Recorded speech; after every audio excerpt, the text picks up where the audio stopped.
Ensuite, le shirk va continuer toujours dans le bon comportement vis-à-vis de notre Créateur.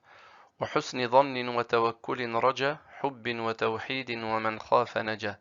Et toujours une bonne opinion d'Allah, remets-toi-en uniquement à lui, espère de lui tout le bien, aime-le, n'adore que lui, et celui qui a peur d'Allah sera sauvé. Donc le shirk va continuer à nous donner une série de comportements qui sont très importants. Il dit avoir une bonne opinion d'Allah. Wa husni dhannin. Qu'est-ce que ça veut dire avoir une bonne opinion d'Allah? Toujours penser le bien vis-à-vis d'Allah. Toujours penser le bien. Allah, il nous a créé, il nous a donné cet immense cadeau de la vie et de l'islam, et Allah, il veut notre bien.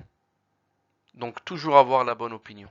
Et quand je demande quelque chose à Allah, je lui demande par exemple le paradis, il faut que j'ai la bonne opinion, il faut que je sache que j'ai dans mon cœur et dans mon esprit que Allah, Inch'Allah, il va me donner le paradis si je fais la part des choses qui me revient, comme on a vu dans la fiche précédente, en délaissant ses interdits et en faisant ses obligations.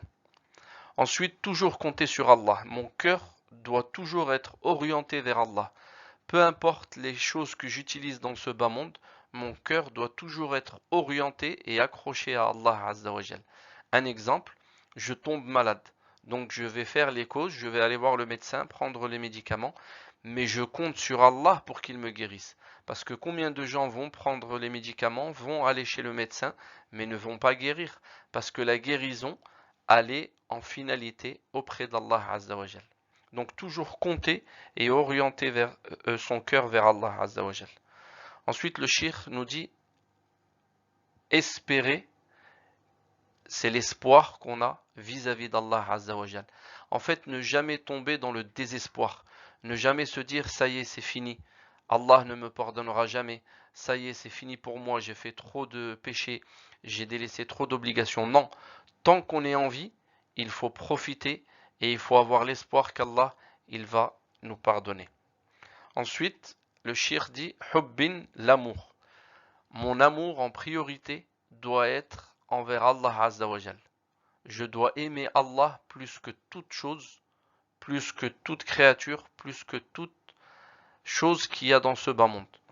C'est à Allah que va mon amour en priorité. Tawhidin. Et là, il va évoquer la chose la plus importante, c'est le tawhid, c'est le fait de vouer l'adoration uniquement à Allah. Je n'adore personne, que ce soit un ange ou que ce soit un prophète. L'adoration, c'est exclusivement réservé pour Allah. Par exemple, quand je fais ma prière, il m'est interdit de faire la prière pour quelqu'un d'autre qu'Allah, parce que c'est une adoration, elle est réservée uniquement à Allah. Et si je concrétise ce tawhid-là, je peux espérer, peu importe mes manquements, peu importe mon éloignement, je peux espérer, du moment que j'ai concrétisé mon tawhid. Parce que ce tawhid-là, c'est le socle, c'est la base par laquelle la personne est et reste musulmane. Donc il faut vraiment faire attention et donner de l'importance à ce point-là qui est le tawhid. Ensuite, il dit وَمَنْ خَافَ نَجَا. Il faut que j'ai peur. C'est-à-dire que moi, je dois savoir que si jamais je fais des péchés, je risque le châtiment d'Allah. Je risque d'être puni par Allah. Allah, il peut me pardonner, mais il peut également me châtier. Donc je ne prends pas le risque. Comme on a vu, je délaisse les interdits. Et celui qui a peur, eh ben, il sera sauvé. Pourquoi? Parce qu'il va prendre ses précautions, il va faire attention et il ne va pas s'approcher des interdits. Et le musulman et la musulmane, ils doivent vivre entre l'espoir et la crainte. Jamais que l'espoir, jamais que la crainte. Entre crainte et espoir.